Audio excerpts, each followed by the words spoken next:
Planet Rugby's Readers Team of the Year, folks. I was keen to have a look at this one because it's a fan vote for the Team of the Year, basically, in 2021. There's loads of Teams of the Year on various kind of rugby websites and videos and whatnot. So, yeah, they're always a bit of an interesting look. For some reason, they rile people up like nobody's business. I don't know what it is about Team of the Year or Team of the Tournament or whatever it is. It seems to get people, I don't know, just upset because their players don't get chosen. I always look at them as a bit of fun, and I can kind of see the logic behind it. Now, here on the board, you'll notice a ton of names. These are the nominees for each position that Planet Rugby, which is a website that I like mainly personally for team lineups. They're really good at getting out the team lineups. That's the main reason I look. And also just general rugby news. They're a pretty good resource. But yeah, they gave people these nominees in each position to vote on. So 4 nominees. And then people online, readers, voted for who they thought the best players were. Now, I should say, whenever there's a fan vote, generally there's a few things that are true. The countries with the bigger populations tend to get more voters. Kind of goes without saying, but we'll see if that rings true here. So I would expect, there to be fewer French and Argentinians and whatnot because readership of Planet Rugby is all in English. So I would imagine it's more English speakers.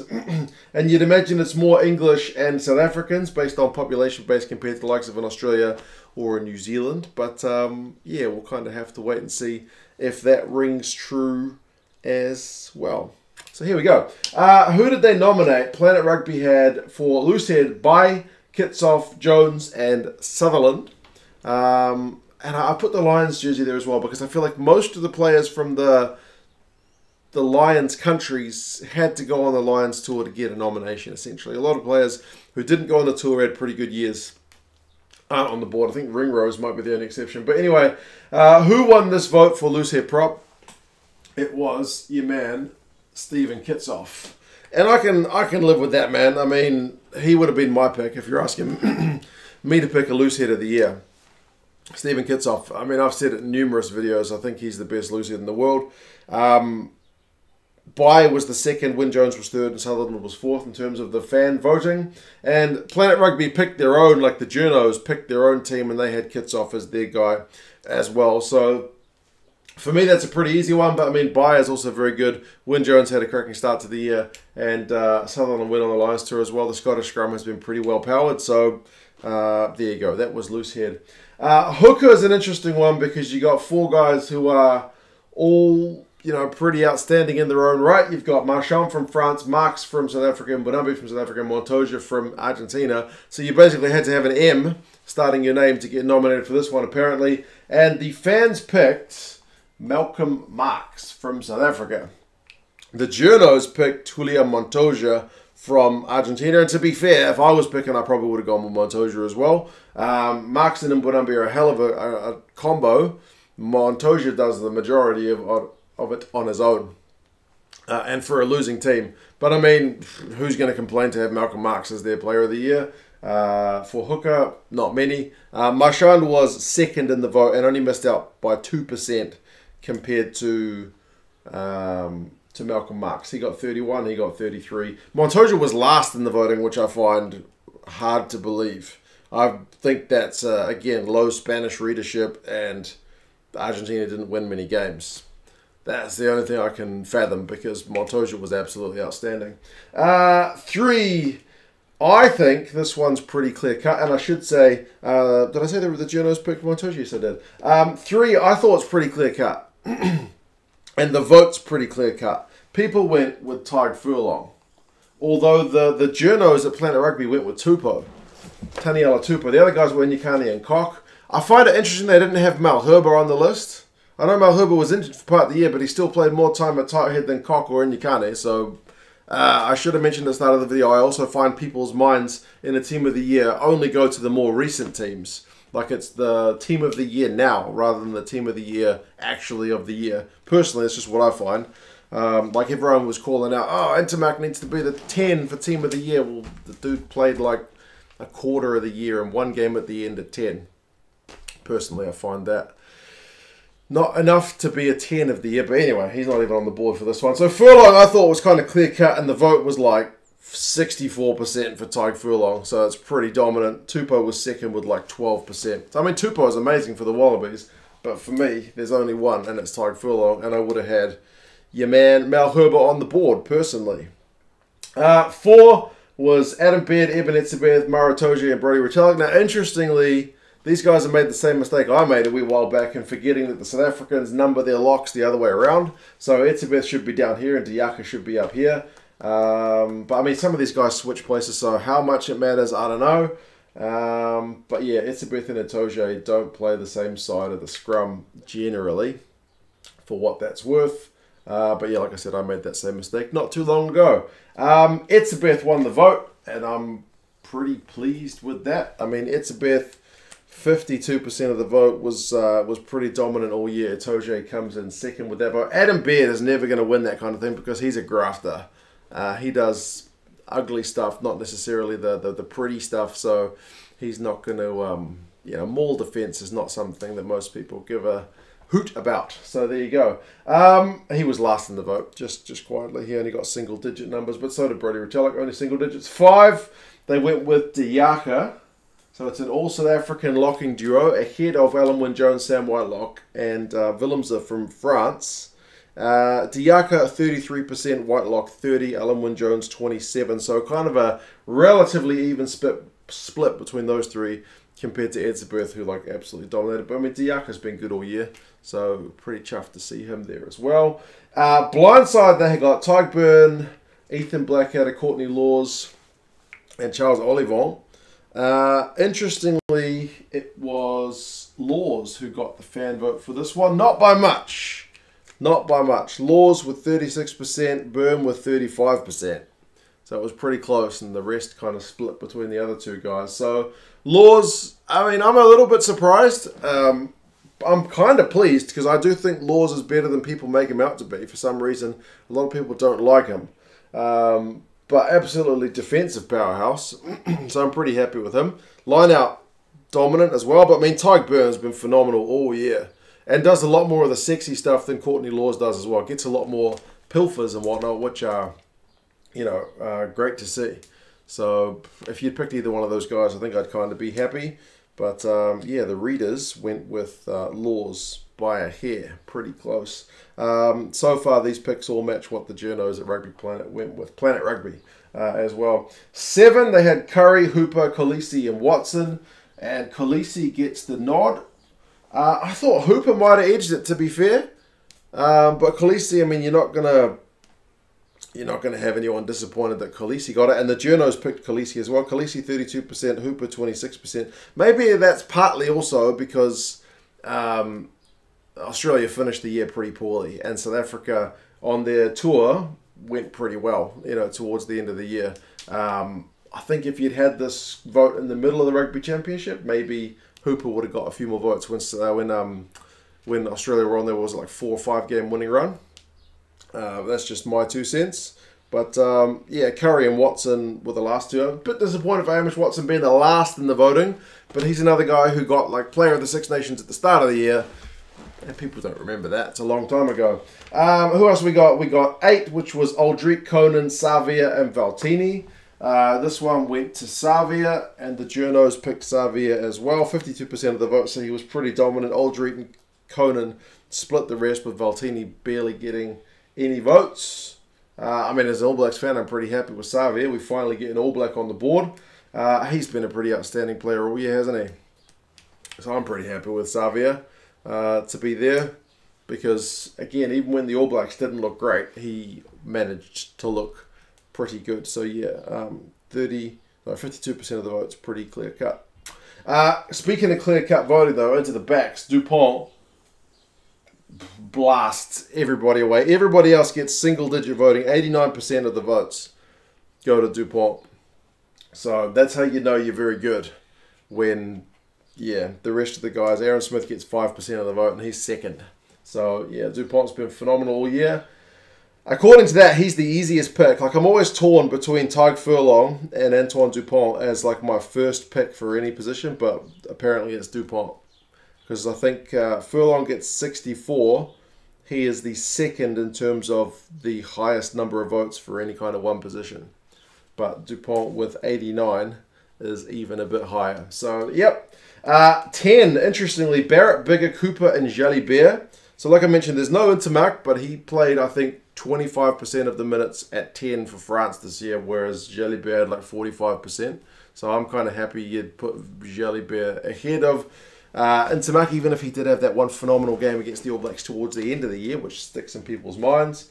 There's no Finn Russell, which is an interesting one, because he's been pretty good this year, hasn't he? So, but again, I guess they have to go with the Lions guy. And to be fair, in terms of that minutes thing, like, Cooper played like a third of the time for the Wallabies. He wasn't their top choice 10 in terms of minutes played. That was Lolosio. So I could see that kind of argument being against him for a nominee. But they ended up going with Jordy Barrett in terms of the voting. And so did the journos. No, the journos went with Jalibert.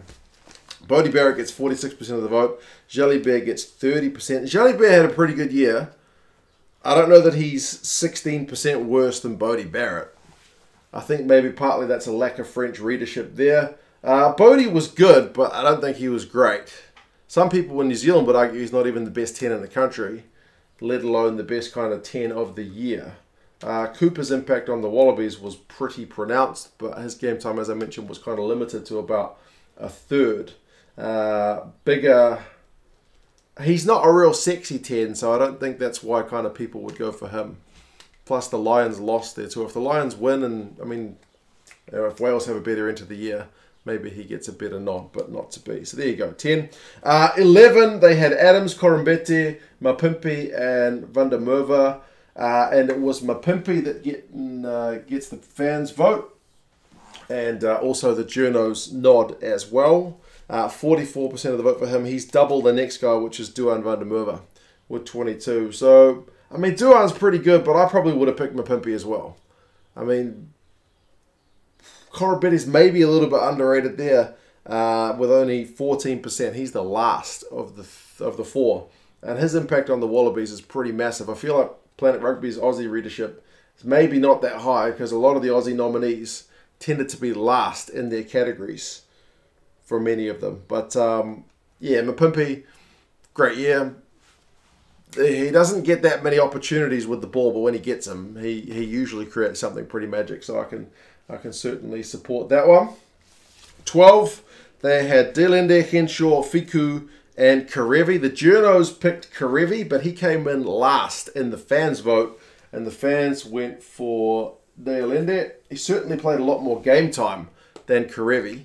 Karevi would have played the least of the four, although Fiku shifts around so many different positions, sometimes it's hard to kind of get a read on where he's at. Henshaw, I think, gets a little bit. I mean, Delende gets 44% of the vote, Henshaw 21%. I feel like Henshaw is better than 21%, because again, start of the year, he was phenomenal, but it's a long time ago for people's memories. Delende's partnership with though, was consistent throughout the whole year, so I get why people would vote Delende. I mean, if I was going to pick one, do I pick Delende or Henshaw? Maybe I would even go Karevi. In terms of an individual's impact on the team, I think Karevi has the most. Yeah, it's hard because your brain gets torn between, are you picking the team or are you picking the player? As an individual, I think Karevi. But again, he didn't play that much time. So, yeah.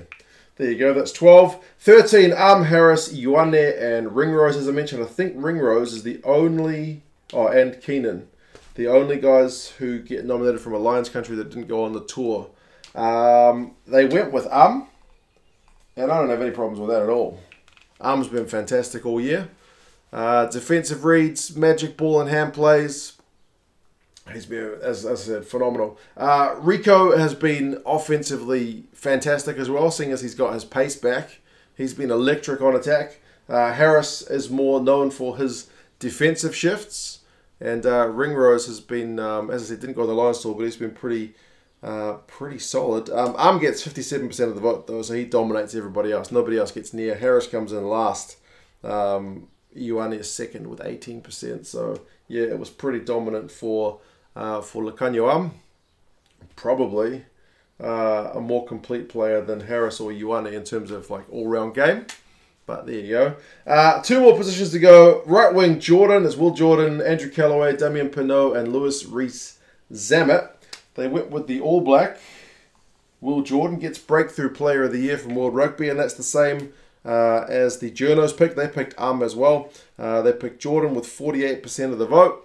Lewis Rees-Zammit came in second with 24, so he's pretty much double the next guy. The fact that Andrew Callaway, though, only got 6% of the vote is pretty disgraceful. Andrew Callaway had a great year for the Wallabies, had a hell of a try-scoring run, and was just very, very dangerous. They didn't nominate Colby, because I don't think Colby played enough game time.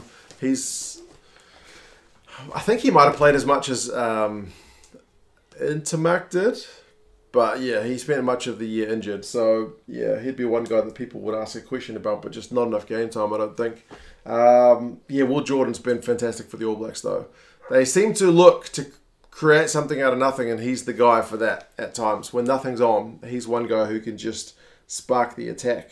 So there you go. But I mean, Penaud also, I don't mean to underrate him for France. He's been ever present. I think he's played 70+% of the minutes. I did the French depth chart the other day. He's been absolutely ever present, and also another one who scored a good try against the All Blacks.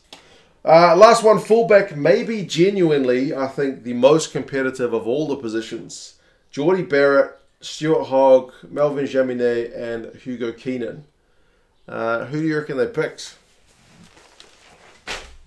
They went with Stuart Hogg, so he's the only Scotsman to sneak into the team. The journos went with Jordy Barrett.